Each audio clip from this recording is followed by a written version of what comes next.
This is Sean McGarry coming to you live from Cincinnati, Ohio, home of the Music Salon where great things happen. Today we got a fun little lesson, kind of a Latin-y thing. I'm not sure what I'm going to call it, but I'm definitely going to focus on using triads and chord tones and stuff like that. Make it kind of easy for you guys to sound awesome right out of the gate here with these simple ideas. And before we get started, thanks as always to everybody that's hitting those like buttons and subscribe and leaving great comments. It's awesome. I say it every lesson, but we're building a great worldwide community, so let's keep that rolling. A couple exciting things. Hoping to launch my Patreon page here in the next couple of weeks. I'll have tabs for all these lessons, backing tracks if they're not already included. I'll have downloadable backing tracks as well. And I'm really excited about this Rhythm of Life show I have. It's basically just it's a show interviewing really cool guests. I've got an awesome array of guests, and I'm not going to give it away yet, but I think you'll like all the guests we have lined up. So that's going to be cool. We're going to be launching that in the next couple of weeks, so stay tuned for that. In the meantime, let's get down and play some guitar. Okay, so this backing track we're playing over is D minor to B flat major. And yeah, I'm using a Spanish nylon Cordoba guitar. I haven't played this in a while. Literally, just before I did this video, it was caked with dust, and strings are about ready to break, and had to put a battery in it. So yeah, it sounds really cool. This Cordoba is a great guitar. I recommend these. I just haven't played it in a while, and it sounds great for the style of music. So anyway, backing up here is D minor to a B flat major to a G minor and to an A7. You know, you can play it along with that backing track. I'll try and include it in the that was one I just found off the internet. But like I'm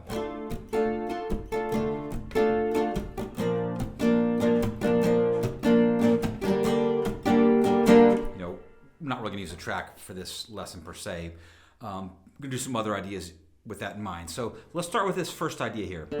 So, when you're talking about triads and all this stuff and learning chords, you want to learn everything from top to bottom and just start riffing your way up the neck. And this is really how you're going to master the fretboard, okay? Not by sitting down and looking at a poster on the wall or some course, that says master the fretboard in 5 minutes. Do what I'm showing you, and you'll start to master the fretboard. Like I said, there's no shortcuts. A little bit of legwork, but I'm going to give you the secret recipe here for how to make it faster. Okay, so let's just start with a simple D minor up here. And as always, you want to find the next available chord. So I'm not going to go like this. I'm not going to go. I certainly could, but let's keep it condensed, man. Let's keep it right here. Look at this. There's my B flat. So how cool does that sound right there, just if we did that?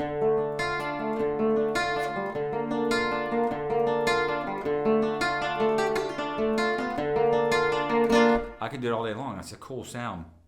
And then, look this. Our G minor is right here. Right? I'm not even moving, so I'm going D minor, B flat, G minor, and check this out. I'm going to play an A7 like this, right? Okay, I'm not even playing this note, I'm playing like these last three strings like a triad. It is a triad. I'm just playing the last three notes, the last three strings.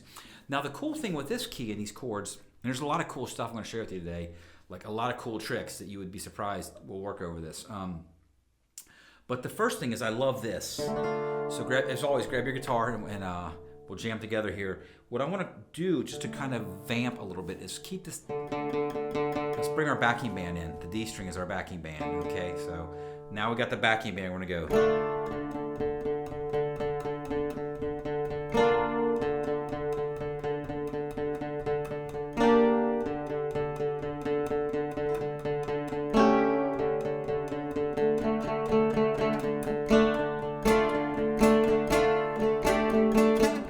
Right? So you can just start doing that, and then that just gets the sound in your ear. We can hear that, and we've got that D droning.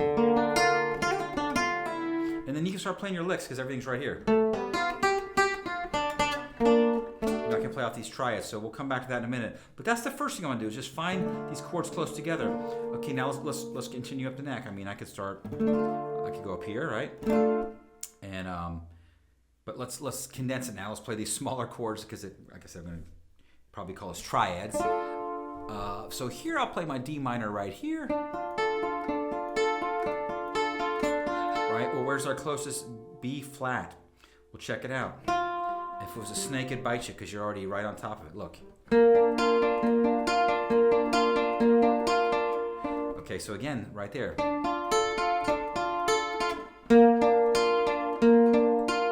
Or I could have went. You know, let's keep consistency. I'll stay on the same three strings. Here's my G minor again. Look at this. Look how these connect. This is freaking awesome. I didn't even move. So here I'm going.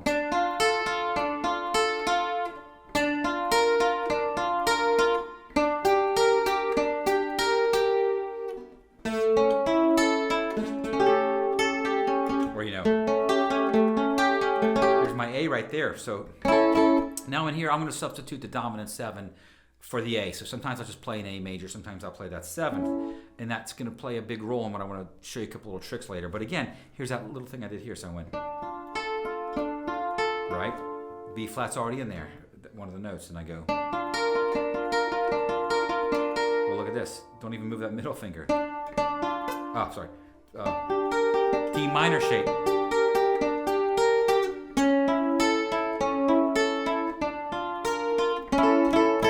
So it's all right there. Now in a bit, we'll use that for phrasing.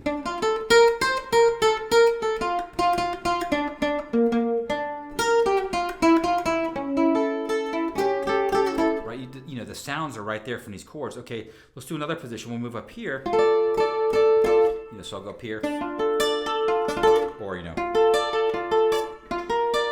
again, look how I'm not moving at all. I mean, it's again when you know these things. The fretboard, it's so cool because you can keep everything nice and condensed, okay? That's the word of the day, condensed. So right here I'm going.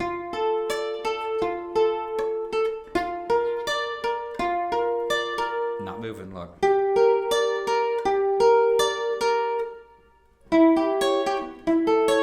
If I just play an A major, it's closer, right? I have to flip the flat 7 down here. Let me do that again. So I'm going to go D minor, 10th fret,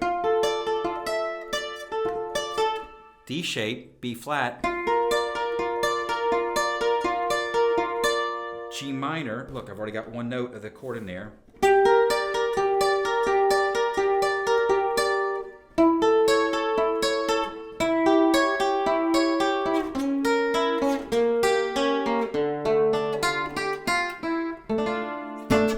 Pretty stuff, man. It's really cool. Like I said, it's real powerful stuff. And then, then you start doing your phrases, right?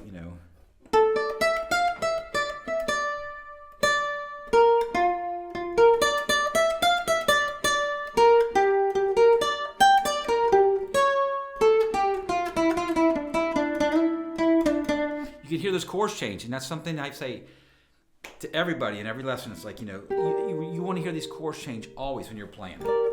Because when you can do that, then you can really solo effortlessly and not have to think about it. And, you're not going to do that all the time. Sometimes you just get into the scale and you're just vibing, right? But like I said, when you're practicing stuff, you want to hear these chords change. Okay, now what I was going to talk about, a couple other things here. Okay, what if I want to do arpeggios? So here's some cool exercises like I go. Or just stop.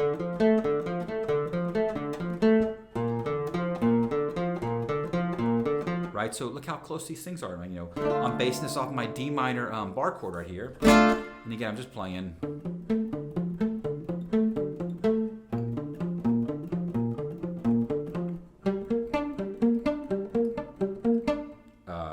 Sorry. See, I have to think about the stuff if I'm not prepared. But I know it's right there. So, on the fly sometimes, you just gotta think real quickly. But again, right here, D minor, B flat,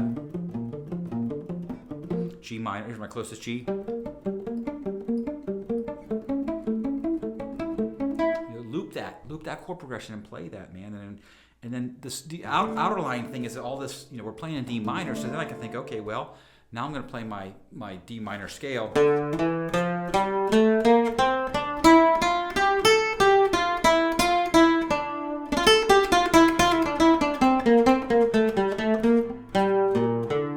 Right, but then you throw those arpeggios in when you're playing around with the melody,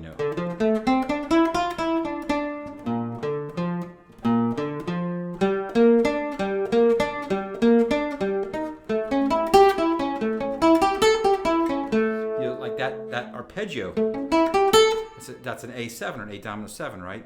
triad, arpeggio. How do you want to think about this? Doesn't matter, but right here I'm going. There's my A triad. There's the flat 7. Easy. It's always wherever you have that triad, you just add the pinky up here. You know, and there's your flat 7. And then you look how easy this is. And you outline that last chord. That's the strong chord too, by the way. You know, you can hang on D minor, even like the pentatonic over the whole thing. But when you get to that 4th chord, that A7, that's where all the magic happens. So if we outline that chord, well, look what I did. I resolved that right back to D. So I'm going to do it again.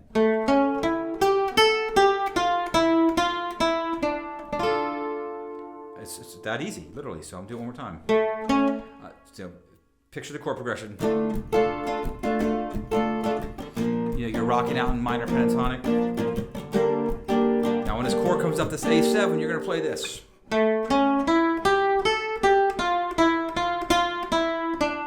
And that note's going to land right back on that D minor chord. And it's magic, man, when you do that. Okay, but what I really want to talk about is you know, when these 7 chords happen with these kind of chord progressions, like with the minors, these minors, and you're matching these dominant 7s, is a lot of times these 7 chords can act as a diminished sound, okay? So now you start doing your diminished tricks, and I've got some other lessons if you go back a few weeks that specifically talk about this.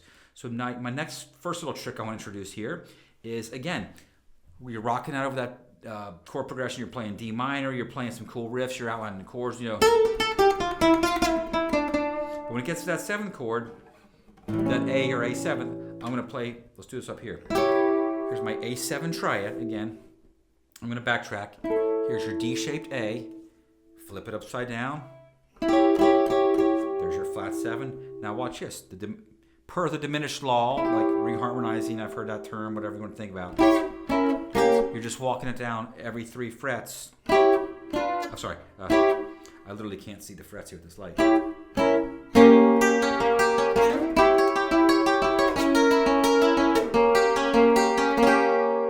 Now you got this whole new sound, this whole new thing over that. So like you're playing over that again, you're going, you know, D minor, yeah.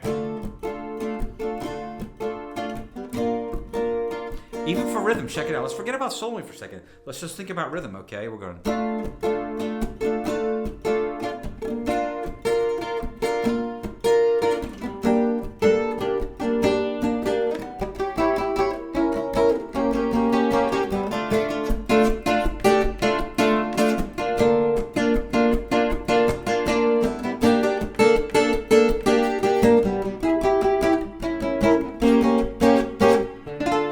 How cool is that? So I love that sound, man. I mean, that's just such a cool sound.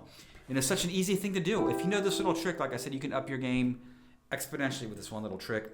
And next time you're at a jam or at your gig and you pull that out, somebody's going to be like, oh, man, this guy knows, or girl knows what they're doing, right? So that's kind of the first little trick I want to show you. There's a lot of other things we can do with that. So now I might play it. You know, by the way, of course, you can go up and down the neck with that. So you can start and go up, you know. And then again, always resolve to your nearest chord shape, you know. Like up there, I would resolve to my D minor. So the next thing I might do is use that for like a diminished run or like a diminished lick, okay? So if I'm doing this kind of thing, I might go, well, actually, let me save that for a second because I did that, I think, at the end of this little jam I did at the beginning of the video. Okay, now I'm going to talk about this in all my videos whenever the subject comes up because it took me a while for this, you know, to set in. And when I finally realized in my playing career, like, okay, now I get it. Now I know how to use this diminished because there's a lot of ways to use it, right? But a lot of people don't really, you know, they know one way and they stick with that. It's like, okay, it's over a harmonic minor or whatever. You can walk up on a blues, yeah. So those are all cool and cool and should know those things. But man, when this kind of thing comes up, like I said, you're playing over these chords, you're playing that, you know, you're coming from that minor.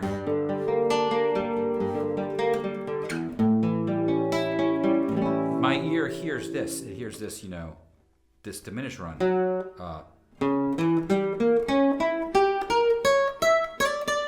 And the way to figure that out, I guess my rambling on here, my point to that was, I only knew those of, like, from reading tabs or like, okay, I didn't know how to figure out where that note started. It was kind of a guessing game for me.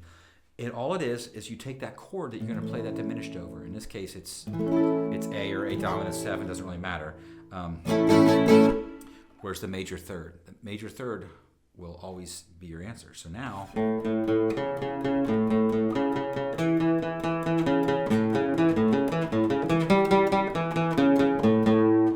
right there. So if I start in the major third of A, let's back up here. Make sure I didn't lose anybody because I'm losing myself here. The chord we're doing this over is the fourth chord in this progression, which is the dominant 7 chord, the A chord. And all we're doing is we're taking that, and if you just look at the scale, do, re, mi, or just a major third, and know this pattern. Look at this. That's movable. Wherever you have a root on the E string, okay, another side note here, uber important. Whenever you have an E note, or a note on the E string, doesn't matter where you play it, the major third will always be right here. Okay, now I always give stupid little examples for this, but if I go, that was your clap. Did you clap? Let's do it again. Okay, Blister in the Sun. Okay, I'm sure we've all heard that a million times, maybe. But that's the major third right there. It's the fourth. But anyway, my point is it's always there. So think of Blister in the Sun. You'll never forget that riff if you think of that. Anywhere I play that, look.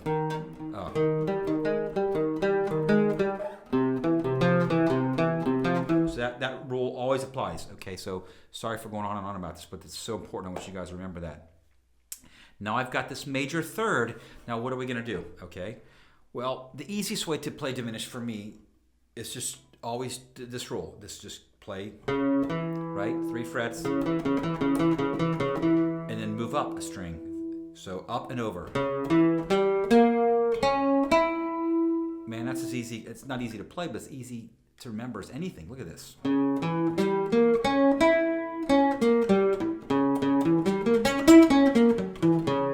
So just practice that. I mean, literally, play your A chord and then just practice.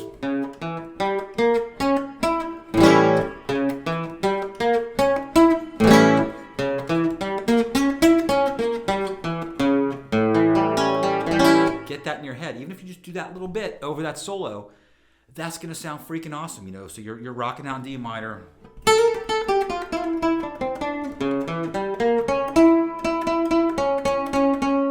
and your resolve is always right there. So check it out. When I do that, well, we got to know where to land, right? We got to land this baby somewhere. So now we're gonna land on my closest D, which is right here. So again, loop it. You're rocking out. You're playing your D minor stuff.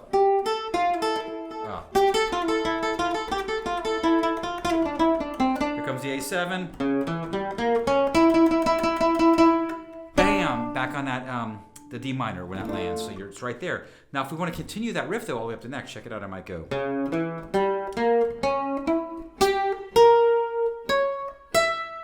Now, the only tricky part that screws everybody up always, including myself sometimes, is the B string. You just got to remember when the B string happens, it's just like you're tuning. And let's talk about this because this is important. I'm rambling on today, but that's okay. So think about, for us older guys, we didn't have tuners. When I started playing guitar, there was no such thing as electronic tuner. You had to buy a big pedal at the local store. So here's our electric tuner. Here's our app. Our app was this. I'm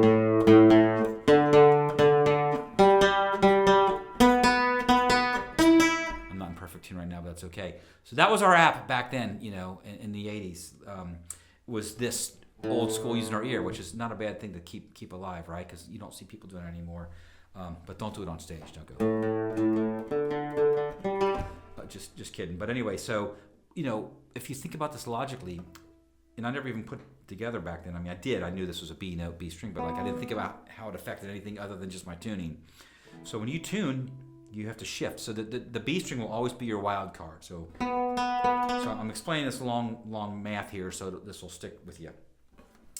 So again, when you think of that tuning we did when we were kids, or when you learned to tune, the only weird spot was the B string. So that's the only time we had to adjust anything. So now that applies with anything. If you're playing like a scale, like a pentatonic scale, you have to move up, right? If you start here, it's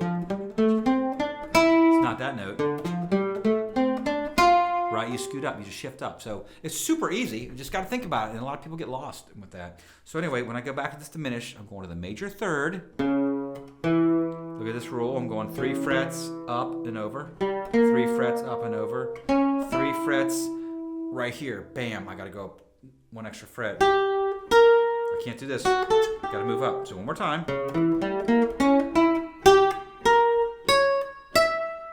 And look. Bam, back home. So practice that, get a looper and just even practice like an A7 chord, just going.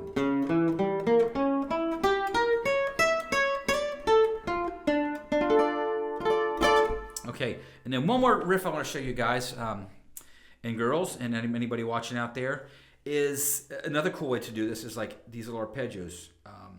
Okay, actually, let's back it even further. No, I do this lick all the time, and again, I'll have the tabs for this kind of stuff in my Patreon page, but I'm just going to show it to you for now, and hopefully you can see what's going on here. Right, I'm going to call it the Hotel California riff every time I play it because that's the first time I ever heard it, and I think of the Hotel California solo. But it's used in a million things over and over again. So in this case, let's get back to the triad word, the big T word, right? So I'm playing these kind of fast triplets,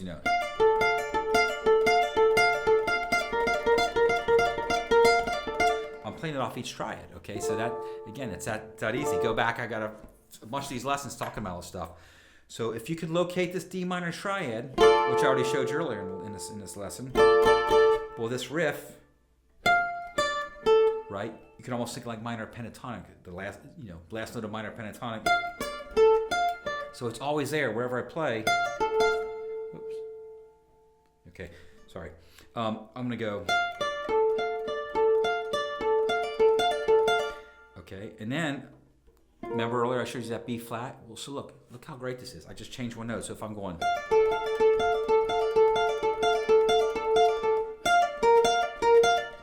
Over the B flat, I switch to that. So D minor.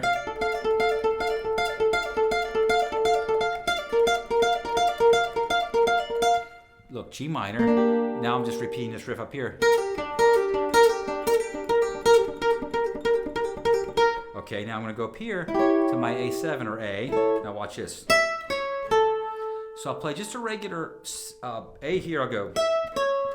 But now I'll use that diminished idea. I'll go.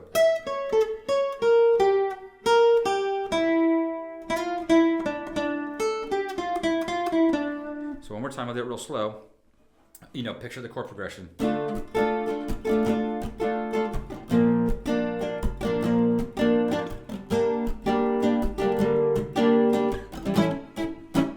Okay, and over that, we're going to go.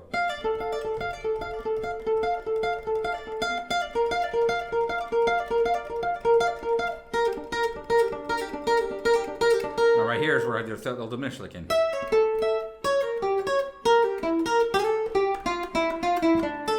Back home. So those are a lot of fun ideas. I could go on for another hour here talking about this stuff. Maybe I will. I don't know. But right now I'm feeling like I should probably let you guys digest some of this stuff. And I didn't go over all the stuff. And again, this stuff will be available like in my private lessons and Patreon. But I'm trying to give you guys enough to make some progress, right? And then hopefully figure some of this stuff out. Find another position to play all these arpeggios and stuff. And I think there was one other thing I was going to talk about with this stuff. Oh, yeah. So I showed you just the basic, shapes and forms, right? But you got to turn the stuff into music. It's great to do these as exercises, but eventually we need to make it musical, okay? And what I mean by that is I'm going to do one more example. So if I played up here.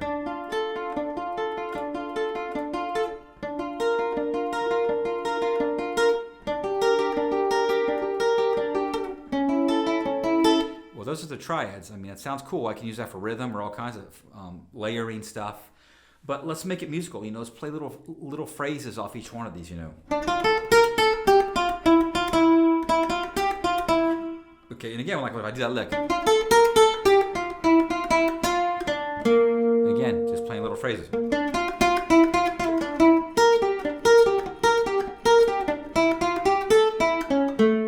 So again, you're turning these little triads into phrases.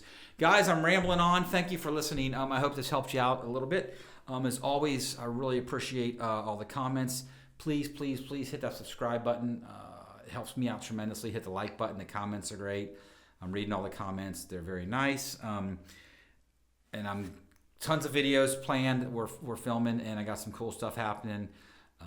Like I said, I got the Patreon page coming. Got the tip jar out for anybody. Some people are asking about that, emailing me, and definitely appreciate that. Not expected, but it's always a nice little gift there. So again, thank you guys. Let's keep this channel up and rolling. And if you have any questions, leave them in the comments. I'll do my best to help you out. As always, thanks for watching these videos. Have an awesome one.